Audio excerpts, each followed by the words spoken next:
5 conseils que j'aurais aimé entendre pour mieux gérer le stress. Le premier, c'est que ce que tu vis est tout à fait normal. Quand c'est quelque chose d'inconfortable, de nouveau, stresser, c'est normal et ça fait partie du chemin.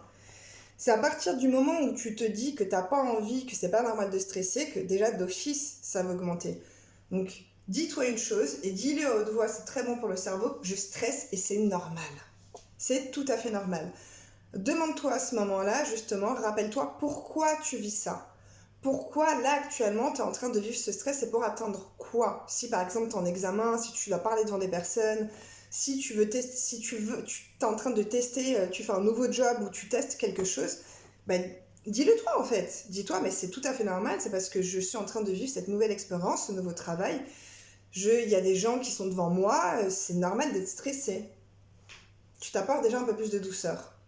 Deuxième chose, bouge ton corps. Bouge tes épaules, tes bras, fais sortir, tu vois, justement ce stress qui est accumulé dans ton corps, fais-le sortir. Secoue tes bras d'une manière ou d'une autre, tu le fais pendant une minute, c'est déjà très bien. Saute sur place, tu vois, vraiment, sors cette énergie. C'est pour te permettre de la changer. Ce qui revient au troisième conseil, respire.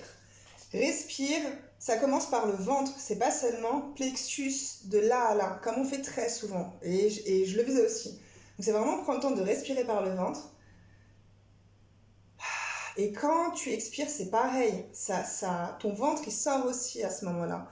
Donc ça va être compliqué pour ceux qui n'ont pas du tout l'habitude de le faire, mais commence à le faire déjà allongé, ça va beaucoup t'aider, tu vas voir, c'est beaucoup plus facile. Quatrième conseil, regarde, demande-toi ce que tu as à gagner justement à dépasser ça. Ça veut dire que, imaginons que c'est pour parler devant un public, et bah demande-toi justement ce que ça va t'apporter de réussir à dépasser ce stress. C'est pas seulement atteindre ton objectif, mais qu'est-ce que ça va te permettre de dépasser en plus? Tu vas être fier de toi. Ça va te permettre de pouvoir améliorer ta communication. Ça va te permettre de t'apporter plus de confiance parce que tu vas te dire que tu auras réussi ou que tu auras fait des pas en plus, peu importe si tu réussis ou pas en fait. Et dans tous les cas, j'ai envie de te dire que tu réussis forcément parce que tu essayes. Parce que si tu fais rien, c'est sûr que tu réussis pas d'une manière ou d'une autre. Que tu as le courage d'essayer, tu vois. Et donc, demande-toi réellement ce que ça t'apporte. Parce que c'est pas juste pour atteindre cet objectif, c'est le chemin aussi qui est super important et qui va t'apprendre des compétences et des moments d'amour et de fierté envers toi-même pour tout le long de ta vie. Le dernier point, tu peux pas tout contrôler. C'est impossible.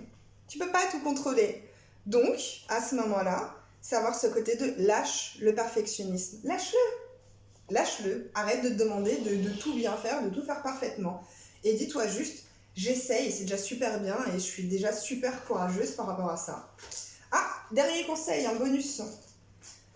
Dis à ton cerveau que tu es excité parce qu'il ne fait pas la différence entre le stress et l'excitation. Donc tu fais vraiment ce truc, c'est normal, c'est nouveau, je suis excitée, je tente, je teste, je serai fière de moi dans tous les cas. Je me présente, je m'appelle Mélanie, je suis coach pour femmes et je t'aide à retrouver la femme forte en toi. Ciao!